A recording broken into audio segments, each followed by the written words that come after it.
house is going to suck. I'm sorry. It's just the way it is. So you got to make sure from day one that the listing is priced appropriately to get you that rush of people. Now, another thing you don't want to do is list on a Friday and then do an open house on Saturday, Sunday. That does not give ample time for the marketing that you're doing to really work. Okay. So what we do is we typically will list on a Friday or a Monday, either as a coming soon or as an active listing, and then we'll hold the showings until the following Friday, Saturday, Sunday. Now, when COVID and when the market was super, super busy, I mean, we had like 100 people showing up at open houses by doing this method. And what it did is it really got our sellers more money because when people see a lot of people, what do? They get nervous. They say, wow, this is a hot house. I should be buying this house. And they write up offers. So it's extremely important to make sure that the price is right, the timing of how much time you give the marketing to kick in. You should be running open house ads for your open houses on Instagram and Facebook. Both of them will bring in traffic. We've been doing it for years, and it does work. It also will bring in leads to your CRM that you can follow up with as well. Now, the challenge with open houses is a lot of times people will go and they'll stand there for 3 hours or 2 hours and then they walk away with nothing. And the reason why is because they're afraid to ask questions and they're afraid to engage the people walking in the door. So my typical attitude, I'm not really huge on like, hey, sign this when they're walking in. I am more of, hey, I'm Bobby. Come on in. This is a 3 bedroom, 2 bath house, $400,000, whatever the price is. God, I wish we could still get some of those $400,000 houses. So I'm welcoming them in, and then I am observing how they're looking around. You can pretty much always tell if someone's just a looky-loo or are they really looking. I never ask, are you working with an agent? I typically ask, how did you hear about the open house? Okay, because if they say, well, I saw it online, then that tells me that they're way more serious than someone who said, oh, I was just driving by and I saw the sign. Okay, so it's a different conversation. If someone's like, oh, I just saw the sign, great. Do you already live in the neighborhood? And then they might say yes or no, whatever it is. And then I'm just kind of going in, do you own right now? Do you rent? Do you love your current situation? Or are you looking to upgrade? What's going on? So I'm trying to engage. I'm asking as many open-ended questions as possible. If it is a yes or no, it's very easy for them to just say yes or no, and then they stop. So you want to make sure it's open-ended and just have conversations with them. And then, nowadays it's super easy. One of the things that I train my agents on is, asking questions like, "Hey, are you aware of all of the changes that have happened in real estate over the last 24 months?" And I'm not talking about the commission lawsuits. And they'll say, well, no, not really. What do you mean?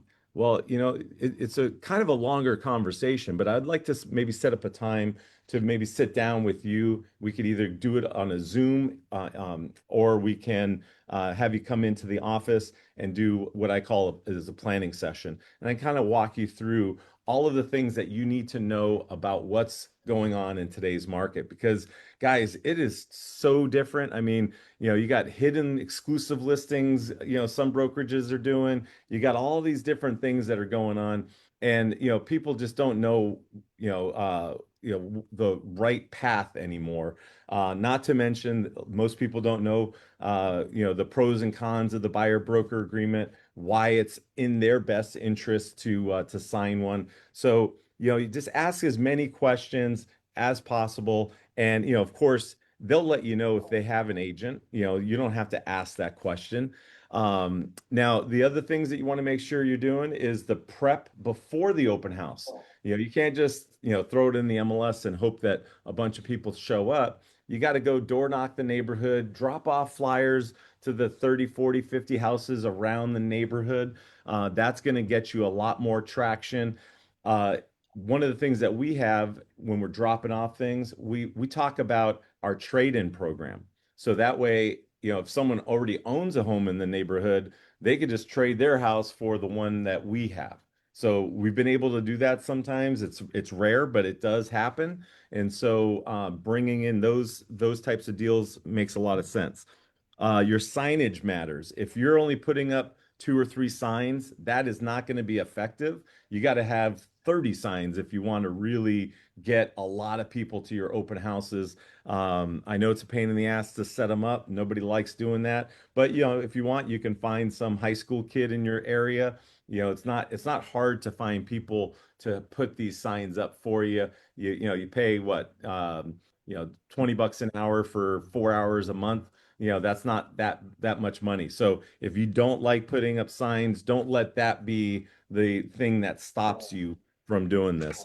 Door knock in the neighborhood, having conversations with the neighbors, asking them questions like, or telling them like, hey, this is a great time for you to pick your neighbor.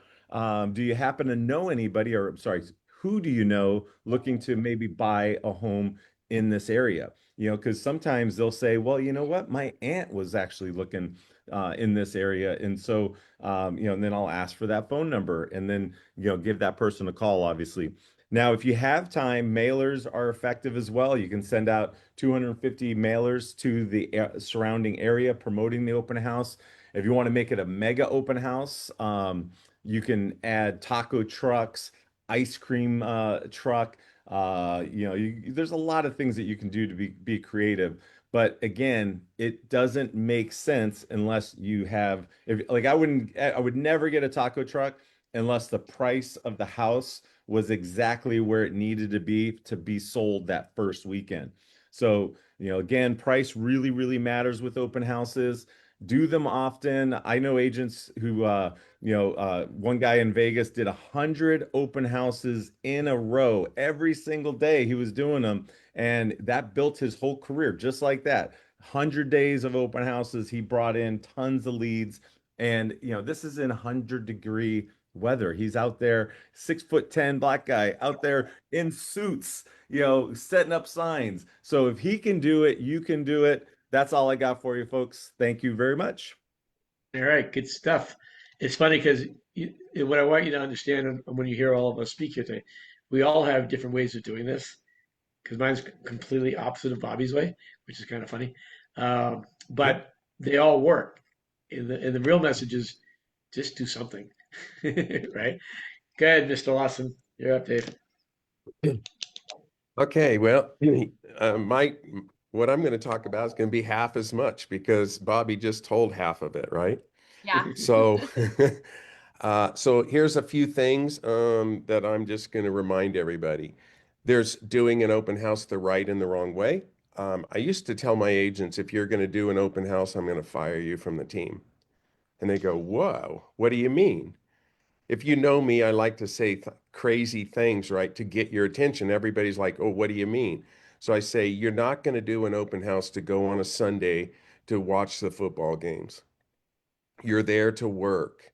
So the first thing you do is you do your open house very systematically. You plan everything, and then when you're there and there's extra time, that's where you're working on your business.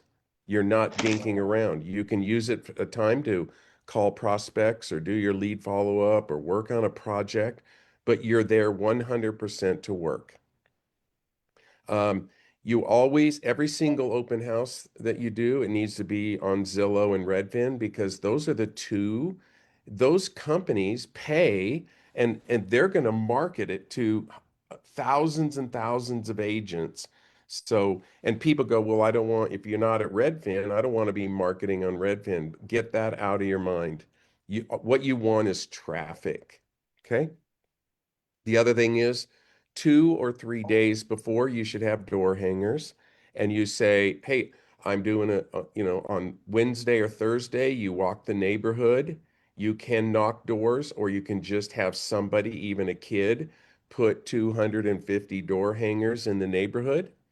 And it just says, we're having an open house from 1 to 5 on Saturday. But from 12 to 1, it's for our friends and neighbors in our neighborhood. It's our neighborhood. You're the specialist in their neighborhood. Okay. If you do an open house, you've got to put together a checklist. And you need to be printing out your buyer's guides. I mean, we all know if you're in the real estate business, you need a listing presentation. Well, you need to have a buyer's guide. And if I had a longer time, I would really share the process that we use and what we do, but I don't.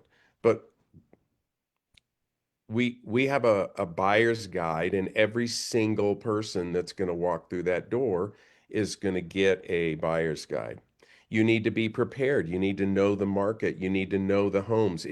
If you're out in the neighborhood and you're going to do some door knocking a couple days before, do it from 5 to 6 o'clock. That's when people are at home the most. And and then of course, make sure you have enough of your materials. The other thing is when you're preparing, and we can't do this in Park City, they would have a fit if we put out 30 signs. But if you're in a neighborhood that you can, put the signs out. And a friend of mine, another EXP agent in in my neighborhood of where my second home is in San Diego, they they put out their open house signs like around 9 o'clock in the morning, and the open house isn't until noon. And their open houses are noon to 5. They're not 1 to 3 or 11 to 1. I mean, this is an event. It's all day long. And they put them out, and he goes out, and they put out their, he's wearing t-shirts and like workout clothes, and he's laying out all the signs. And then 3 hours later, he's knocking doors for the an hour and a half before the open house. And then he sets it up. And obviously you don't put the open house sign. Why? And the thing is, I always say, when you get a listing, you should get another listing. You got two people think that open houses are to find buyers, but if you put out 30 signs on all the corners of all the streets anywhere around there, people are going to go, wow, man, the Lawson team, they're everywhere, right? And then they get the other stuff, and you're just getting your name out there big time. Okay. Um, And then, have a checklist, because you'll forget things. So what do you do when you get to the house? My checklist says lights on, blinds open, music on, food, drink set up, marketing materials laid out, tablet at the front door. Does everyone do every one of those things every time? And if you don't have the checklist, you're going to forget about it, right? Before you leave, you never leave an open house until you sell. You send it to the seller, or if you're doing an open house for another agent, you send the agent the number of visits, positive and negative feedback, opinions on price, and any changes that would help enhance the appeal of the home. Then questions. You've got to know your scripts. You've got to practice and role play them. My number one open house, and Bobby, I bet Bobby's either Bobby uses something very similar, or he's going to totally agree. So Bobby, hi, welcome, whatever. They walk in the door. Hi, my name is David Lawson. Your name is Bobby. Hi, Bobby. Nice to meet I'm you. Bobby. How you Hey, quick, doing? yeah, quick question. Do you live in the area, or are you looking to move into the area? I'm looking That's to the move into the question. area. You're looking to move. Okay, so what did we do? We know that 100% of my focus when I'm talking to him is about he's a buyer who wants to buy, right? Do you know that 30% of all the people that walk into an open house are potential sellers, or they're looking in the neighborhood? And if he says, "Oh, I live in the neighborhood," now your whole focus is on another one, but they are handing you the playbook on what to do and what to say. In the last 4 months or 6 months, we've started a new thing here at the Lawson team. And I ask you a question. Hey, Bobby, has anybody ever sat down with you and shown you the exact process, like from A to Z, how to buy a property? and show you how the vast majority of all Americans build wealth in America. No, no one has ever done that. Is that something No that one, you would do that for me? no one's done, no No. other agents ever done that for you? Well, No. this is the largest investment you're ever going to do, or that you're going to do to date. Is that right? Oh, definitely. Yeah. Yes. Yeah. Well, isn't that something that you think is important for you to know so you can be the most informed buyer? Well, can't I just use ChatGPT? Yeah, you can, but they're not going to give you the, we got a joke around here. There's 10,000 homes. We've only sold 4,020, but at least we have a little experience. So, right. So you see, the thing is, but what did I promise them? The two things that I promised you? How to buy a house A to Z. That's your listing, I mean, your buyer's presentation. And if I had more time, I would show it. It's only 12 pages. It shows a client A to Z, everything they need to know and do to buy a house, and also what not to do. Okay. And then we built this wealth building tool that you just plug in numbers and it is mind blowing.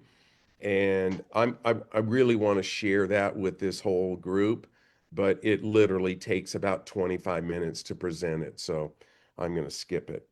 But anyway, the right and the wrong way, and there's an open house and there's a mega open house. And if you're doing an open house, I used to say an open house is the pendants that you pay for taking an open or taking an overpriced listing. Right? If you take overpriced listings and they're not going to sell, right, Bobby? And so now you're spending your Saturdays or Sundays, and it's all to make the seller happy. So you got to be right on price. So that's all I got. Cool. Great stuff.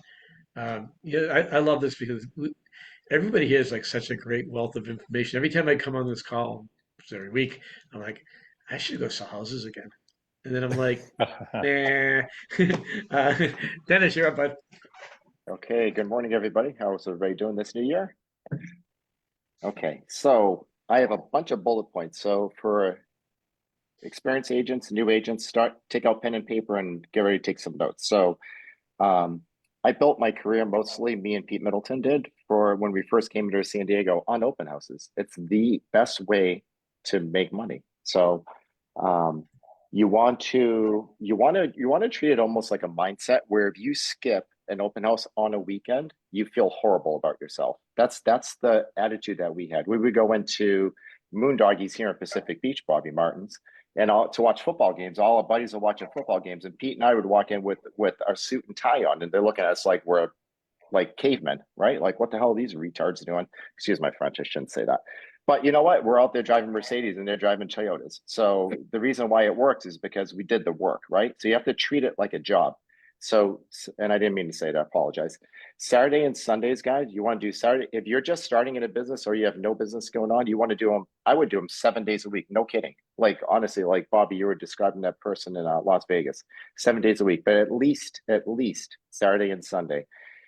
A couple of people mentioned don't do it from 1 to 4 like every week agent does. Why would you do that? Is this like, are you in lead generation mode or are you in like appeasing your seller mode?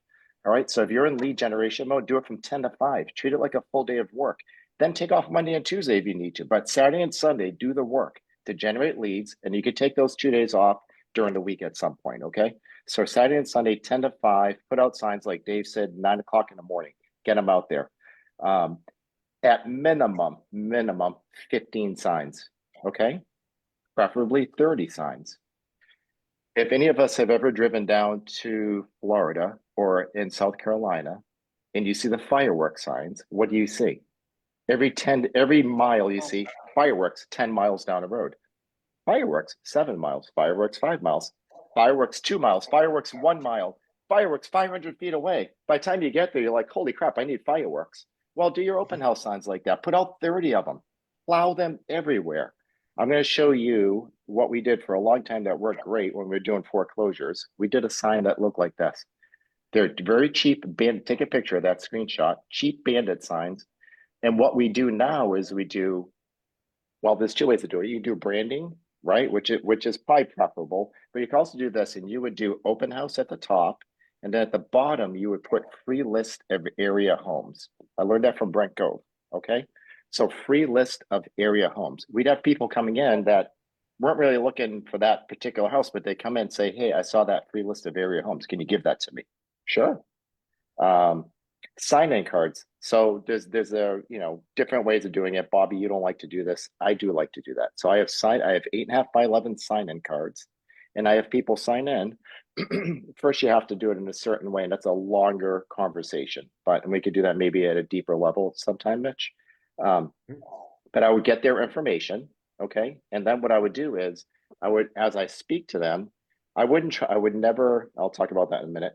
But I would get their information, and then when they leave, I would write notes on the back of the card, like a fierce person. I would flip the card over and write down, drove a Mercedes, drove a Toyota, lived down the street, married. No, you're busy yesterday. Oh, We're who's kind of that? running around everywhere. Background noise, guys. Somebody has their mic on. Looks like me, but that's weird. So I would put down notes on the back.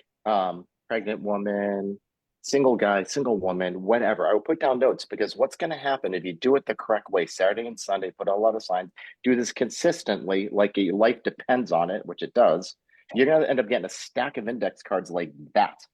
Okay, 2 inches thick. You're not going to remember who the hell you talked to, are you? Unless you're ChatGPT. So you're not going to remember at all who you talked to. So I want to know exactly who I talked to. So when I flip the card over, my mind's strong enough where I'd be like, okay, yeah, hey, guy that is moving from Colorado, drove an SUV, big truck with a dirt bike in the back, moving here, selling his house in Colorado, whatever. I got that on the back of the card. Now I know when I call him what to say. Does that make sense with everybody? That's really, really, really important. Next thing I do on the index card is on the front of it, top right corner, I would put A through D. Okay, that's my grading system. If they're spot on, selling his house in Colorado, moving out here because he's going to work for Qualcomm, I'm putting that as an A++ client. Okay, A++. So I'm going to sort the A's to the top, the other crappy ones to the bottom, and I'm going to focus on those when I do my follow-ups on Monday, Tuesday, Wednesday. Okay. Hopefully this is jiving. Take these notes. This is what I did for 25 years and very successfully. You want to follow up Monday, and you want to follow up until they basically tell you not to follow up. Okay. You don't want to be a nag, but you want to get this down as a system. As far as selecting the house that you want to do, I always preferred vacant houses, because a vacant house I could do from 10 to 5, and I'm not taking the seller out of his house all day, because sometimes he or she doesn't want to get kicked out of the house all day. So I always try to pick vacant houses. I hardly ever, unless I was desperate, did condos. Okay, condos just for whatever reason just don't work as well. Don't try to avoid gated communities. That's kind of another pain in the butt. So I try to get single family homes in those areas. Okay, put it in the MLS, like Dave Lawson mentioned. You want it in Zillow, Redfin, and all that. If you put it in the MLS here in San Diego, I'm assuming it's like that around the country, it automatically populates to all those portal sites. Okay, so that's the main thing. The main driver is because people look on that. We ask them, where did you see us? And they say Redfin. Great. Really big. And your whole goal, guys, is not, even though I have done it, your goal is not to sell the house that you're at an open house with. Even if it's your own listing, that's not your goal. Okay, that's my mindset. My goal is to get their name and number and find out about them. That's my goal. This is a lead generation event. Okay, so your goal is to get names and numbers. And if they walk around the house and they say something's not great about the house, I agree with them. I don't try to sell it. Oh, this house is nice, but that busy road right there, it's kind of crap. I'm like, yeah, I agree with you, man. That road's kind of tough. So that's important to you, is to find something a little quieter. Yeah, because we have small kids. We don't want them getting run over by a car. Okay, no, that makes sense.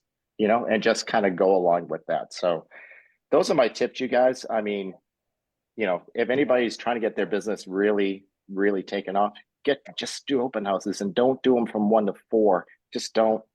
At least if you're having a struggling with the 1 to 4 and you can't do that, do 11 to 5, or do 12 to 5, 12 to 4, add an hour. Because we did studies, right? We practiced this. Let's say you have a good open house, and 1 hour you would get, let's say, 4 people that come through. Okay, Well, another hour, you get another 4 people. So do you want to get 12 people that day? Or do you want to get, let's see, 10, 12, or do you want to get 30? I'd rather get 30, right? If I'm spending my day and putting up all these signs. So keep that in mind, guys. Okay. So it's a lead generation event. Treat it as that. That's all I got, Mitch. Great. Yeah, great stuff. It's just again, it's just funny hearing the differences in how we do things. Differences plus similarities. Matt, you're up, bud. Oh, thanks, Mitch. You know, what I would add to all of this, and it's really important, if you ever go to Disneyland or Disney World, they have a saying at Disney that everyone is on stage. So everybody who works at Disneyland or Disney World, whether they're picking up trash or selling, churros or whatever, they're all on stage, right? They don't have to be a character to be on stage.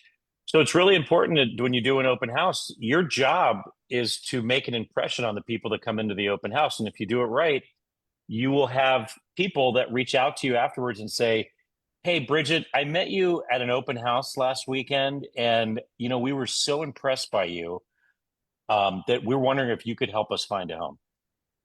And that's what you'll get if you are engaged. You cannot sit there with your nose in your laptop and tell people just to look around and ignore them.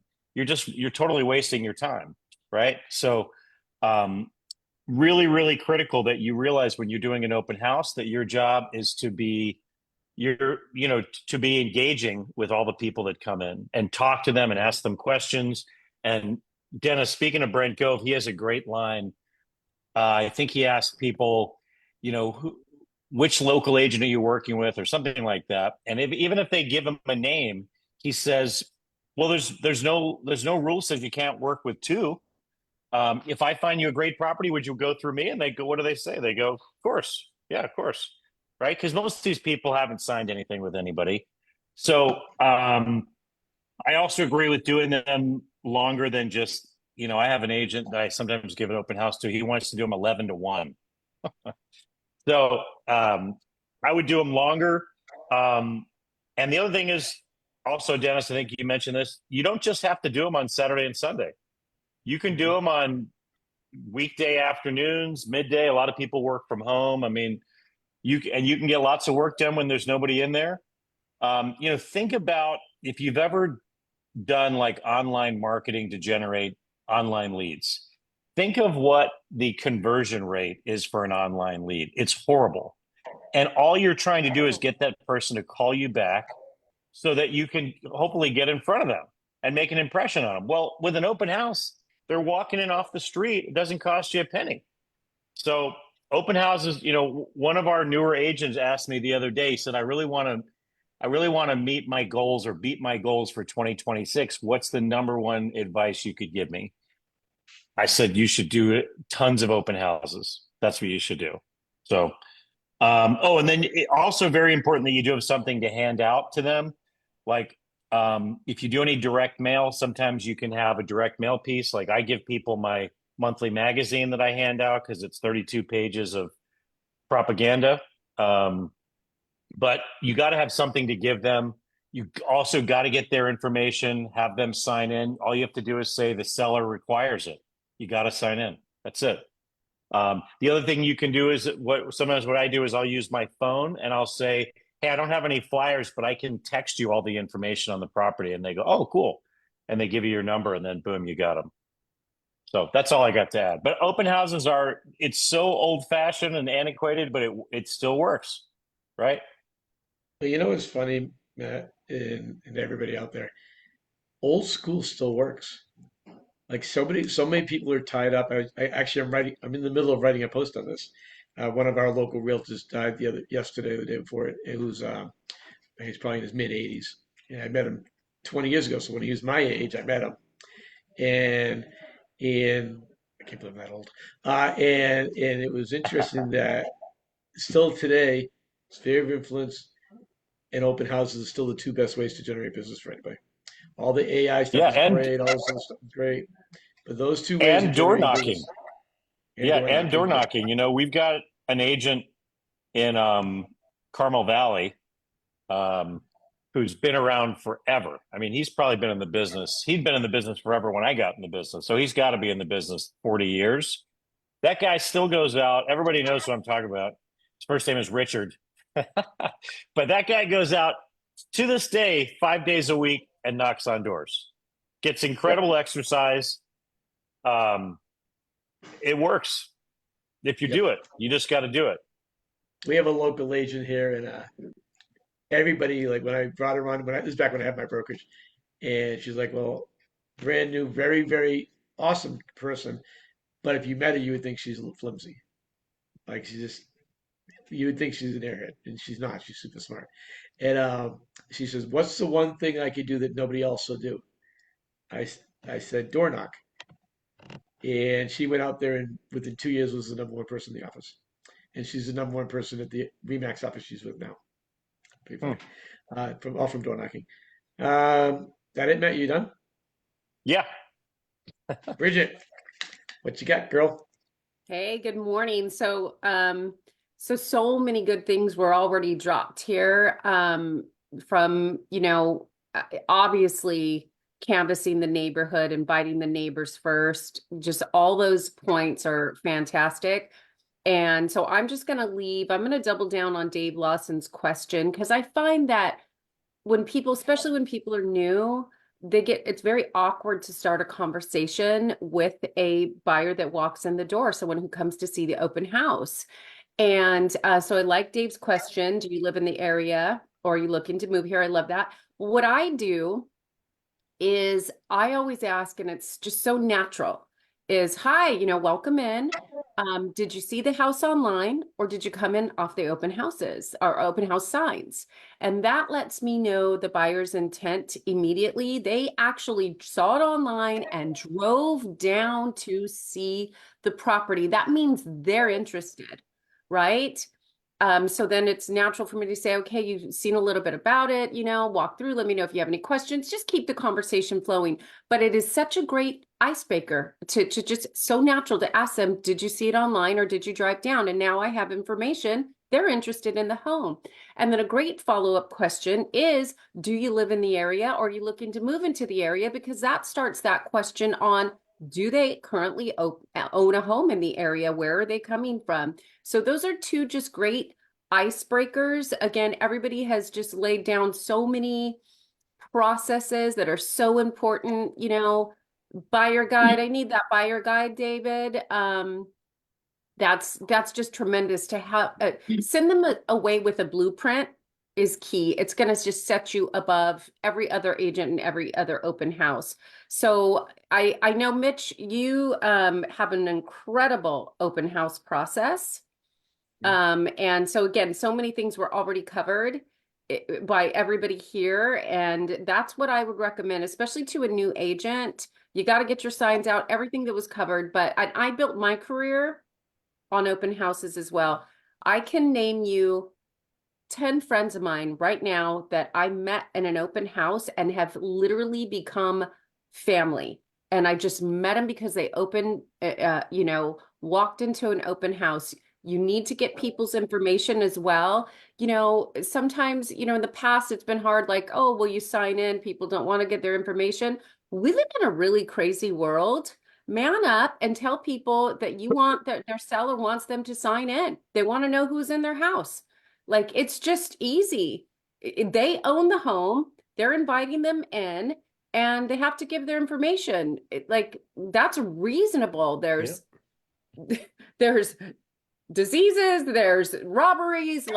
It's just, we live in a crazy world. And if they want to walk through the house, they should feel comfortable to sign in.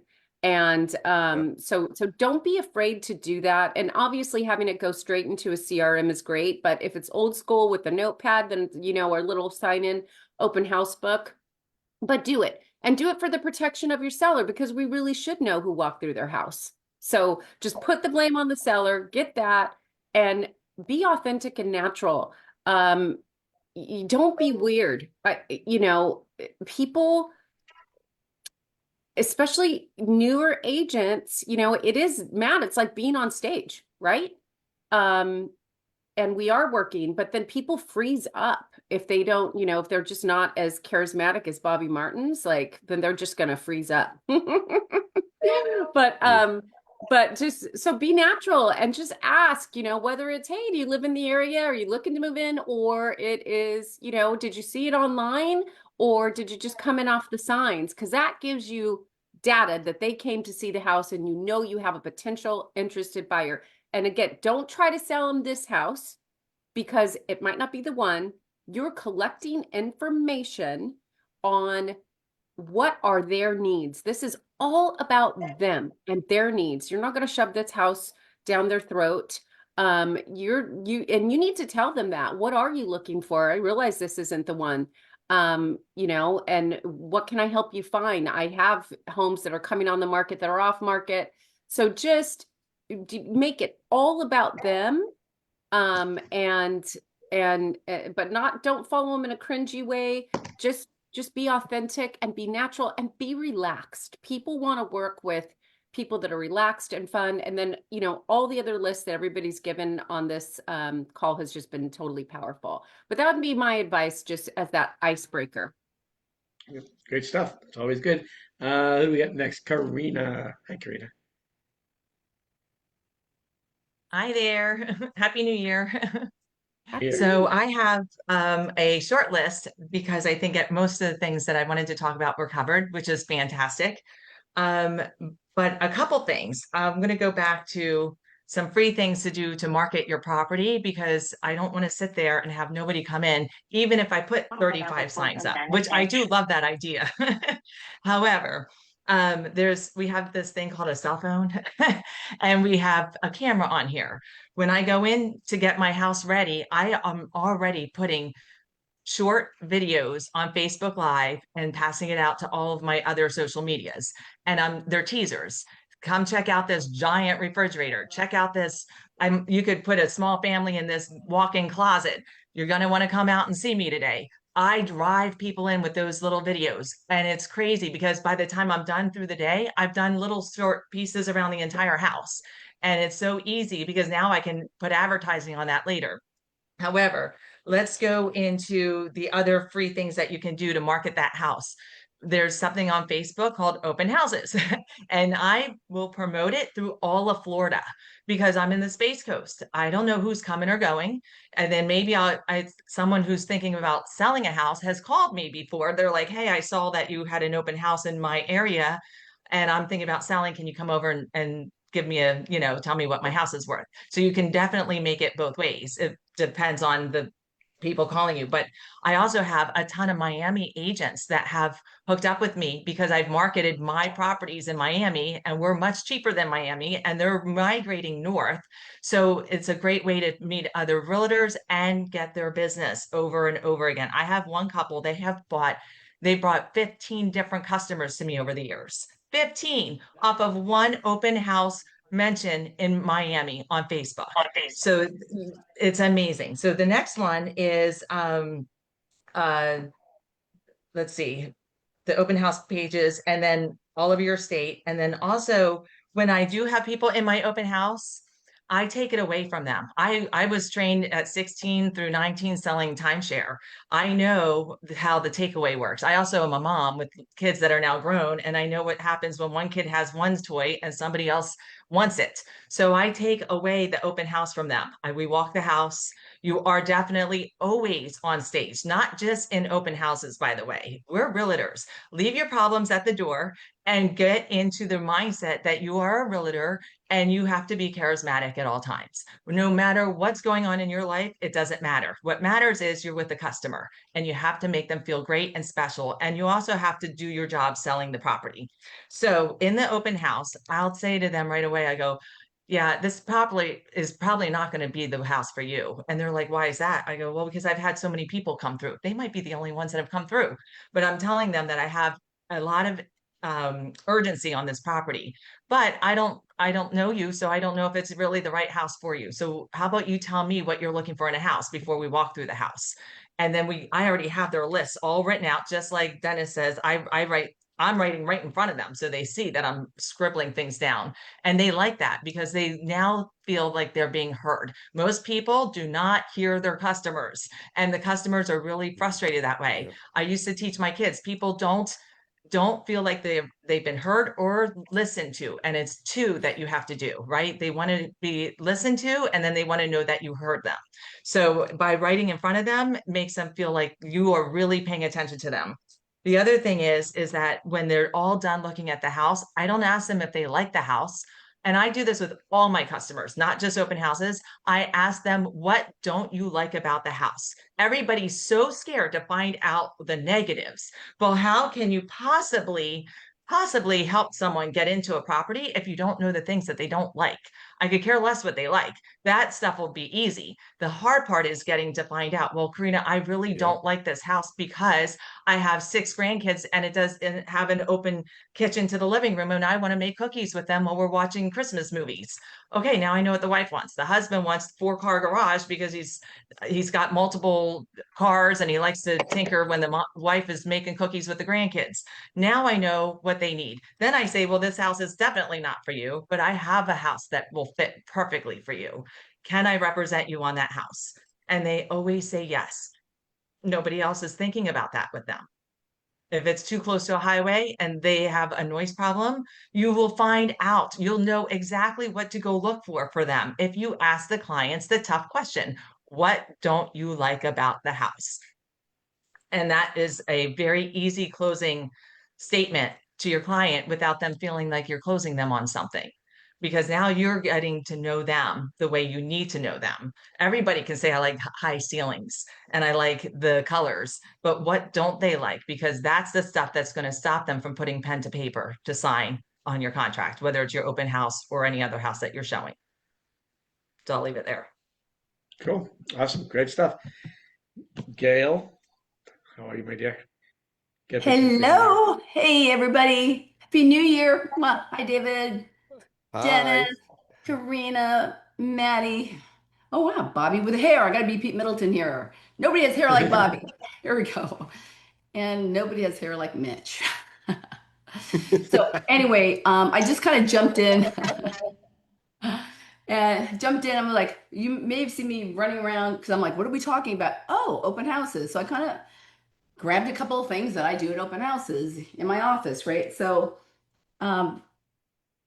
I really liked what Karina just said, ask them what they don't like, but I never ask that because I love when, because I don't want them to start telling me what they don't like when someone's walking in or if somebody else is there, right?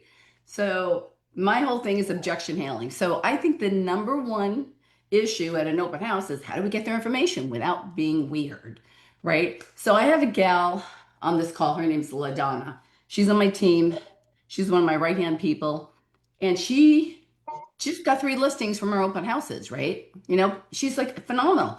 So she's got this great banner. So I ordered for the whole team where you walk in, it's like, I don't even know what it says because, you scan it, sign in, tour. But I want to take it a step further. So besides I used to always do a charcuterie board. I'm like, how can I get these people to give me their information? And I used to have people around my charcuterie board and we talk. So now instead, I'm like, do you, I think it's technical difficulty. I'm like, do you like to eat or do you like to drink? So I have this at my open houses. Enter to win. So it's gift cards at an Italian restaurant or a bottle of Camus, right? Not just about any bottle of wine, but a bottle of Camus. You don't think I have 95% people that sign in? 95%. So I have a little box like this, right? And then they pull out my little entry form. And guess what? Everybody's a winner. Everybody's a winner if they're going to buy or sell. Because then you really have a good, conversation. Oh, you've never been to Poppy's Italian restaurant? Oh my God, it's incredible, right? Or, oh, you don't like red wine? Or, oh, you're Mormon? I don't drink either, unless it's after 7. So you just start making a conversation, right? You want to get a little bit deeper than scan and, walk around. Because a lot of people, what do they want to do? They want to just kind of like, I'm just kind of looking. We find 60% of the people that come into our open houses are sellers. Sellers, right? Because they have to sell to buy. So really, and they love our setup. And LaDonna, I have three of my team members on here.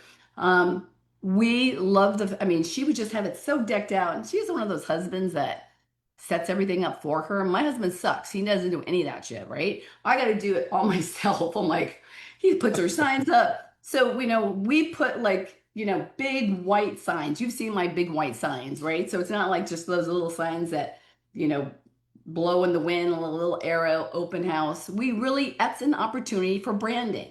So I do spend $180 on each sign because it's a big white sandwich, builder boards. We got our signs, and we work in a community where they're still building, so we can't really put signs inside. So, for us, it's really been, that has been a game changer. Offer them something. Why do they want to give you their information, right? And this way we get everything, their phone number, their email. And it's not like, hey, do you want a list of off-market houses? Every friggin' realtor says that, right? So it's just like, for us, it works. Food, alcohol always makes conversation. And, it just gets deeper and deeper. And a couple times, of course, the neighbors come over, right? And so if the neighbor comes over, it's like, oh man, I really want to get that bottle of Caymus. I've given away more. Hey, take it, right? Because all of a sudden, they're my fan. It's not like, I just spent another $650 because Costco, I buy by the case. $63 now for a bottle of Caymus, where if you go to a restaurant, it's $150. So, that's really one of the things. And then the key, when you get those little cards, those little entry forms, is I send them over to my magic guy, Joey, and we retarget everybody. So we're retargeting. And so this way they see my face everywhere. And the girls that are on this, that do my open houses, they will tell you, oh, we see Gail's, oh my God, Gail's I have 74% market share in that neighborhood of 525 homes. I'm on my 42nd transaction in the last 2 years in that, well, it's a bigger town, but, I just did my stats for the year. And it's like, and really, what is this about? It's about getting market share because listings have babies. There's one street called Beckett. Okay. I had 6 listings on that street. Okay. Now on Pinellas, I have 4. I'm on my 5th listing on that street. But these 6 listings all happened within 3 months. So you got to door knock those streets. You got to door knock that street and just say, hey, just want to let you know, I'm sorry if somebody blocks I say this because I do have older people. I really work a lot in the over 55.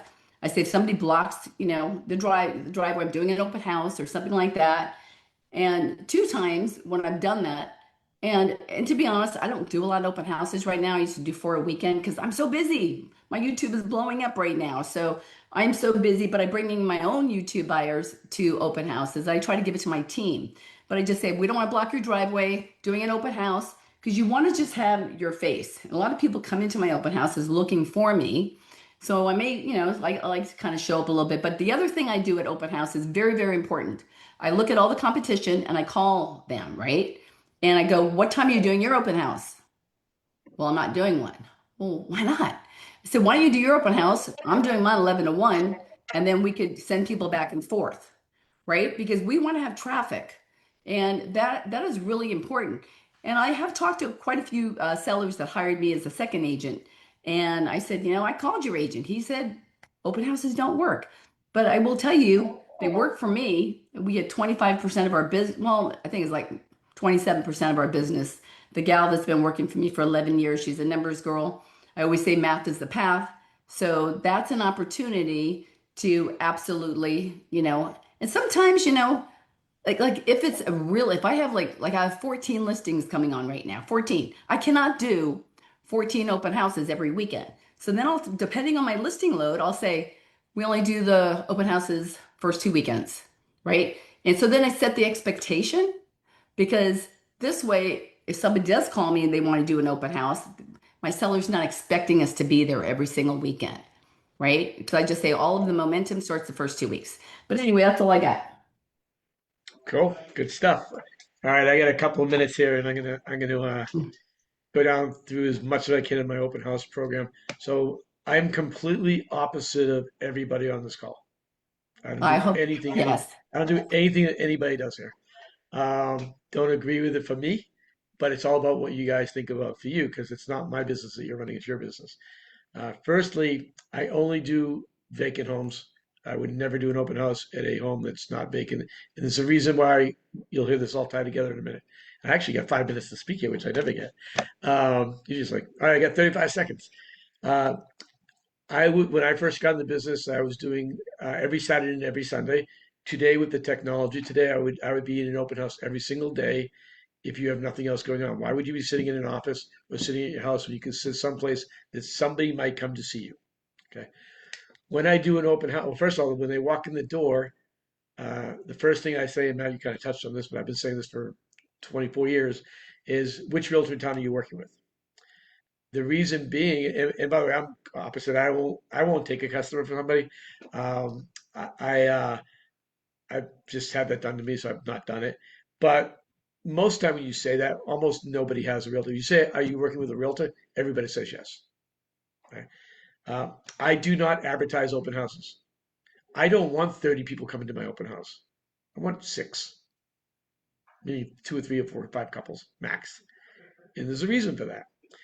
If I have 30 people in the room, I can't do anything. I can't have conversation with anybody. There's too many people. I can't give up my awesome charm and humor that I have because I'm too busy trying to figure out how do I talk to this guy, how do I talk to that guy, how do I talk to that guy. So I do 30 plus signs and never less than 30. Um, so I don't advertise lots of signs. And then here's the magic. Here's where the magic comes in. So this is if you take nothing away from what I'm talking about, I want you to take this.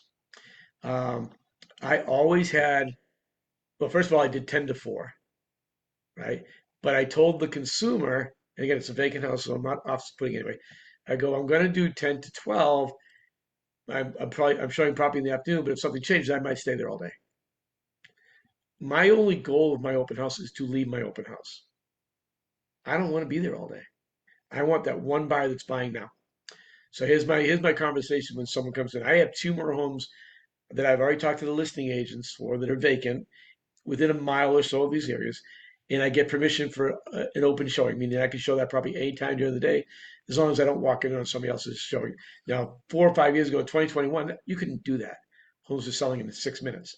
Today, where homes are 3, 4, 5, 6 months on the market, you can do that. And by the way, same house every day. I never do a different house until it sells.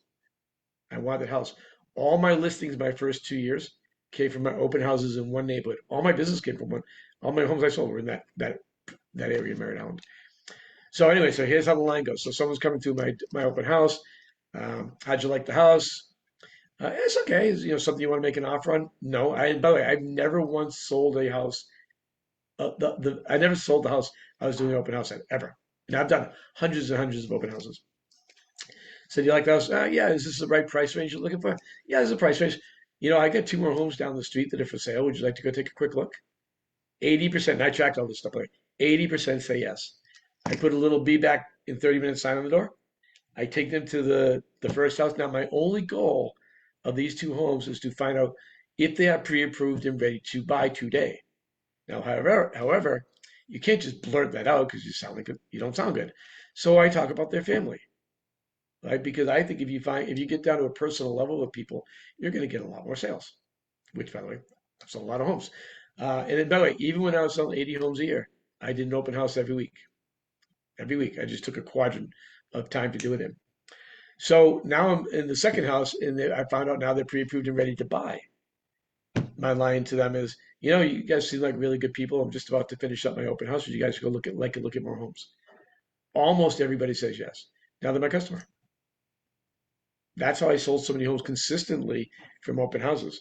It wasn't difficult. It wasn't hard. There's a couple more tips on that in today's world. I would never have paper in my house unless it's a buyer's guide or something like that. The listing is, hey, would you like a copy of the listing? Boom, boom. Text. Would you like a copy of the other homes on the market in the area? Text. I want their phone number. I want their email address. I make everybody sign in. I've never had an issue with that. That's a confidence issue, right? If you go, hey, would you mind signing in over here? They ain't signing in. You sign in over here, please. Everybody signs in. Nobody questions it. I literally never, well, I'm sure I had a few, but pretty much everybody did. After I've done through all that, they're not ready to buy now. Then I go back to the open house. And and I think this is part of the reason why I did so well with them. Every single person that came through my open house, I set up in listing updates and my marketing programs. Every single one. So they didn't. I talk to agents all the time. How many people came through? I had 5 people. Did you capture their information? Yeah. What'd you do with it? Well, I texted them and called them, and they didn't call back. That was the end of their marketing. I love listing updates. I still think today it's the most powerful lead conversion tool we have out there. So everybody gets set up in listing updates. And I explain to them, just setting it up so you see what's on the market. And then I follow up, and just like Dennis said, until they tell me to leave them alone. And you know what most people say? You're the only person that kept in touch with me. Right? I've gotten so much business because of that. The other thing, and I'll end on this one, is your nosy neighbor, which is what everybody complains about, is your best friend. All my 8 listings I got from that neighborhood my first 2 years from open houses was from Marion. Marion was 80 years old and wrote dictionaries for a living. And I saw her every weekend when I come to the open house. And by the way, I did the same house 4 months in a row, the same house. She would come in and she'd go, oh, you got to talk to so-and-so. They want to buy a house. They're ready to talk to you. And she would invite them to my open houses. Gold. Open houses are the pathway to your future. If you don't have business going on right there, I would be sitting in an open house every single day until you don't. And we're at 1 o'clock, so we're done. Thanks everybody for coming on today. We'll see you all next Thursday, same time, same place. Invite your friends. I want to get 742 people on here next week. Bye, everybody. Hey, guys. Bye, guys.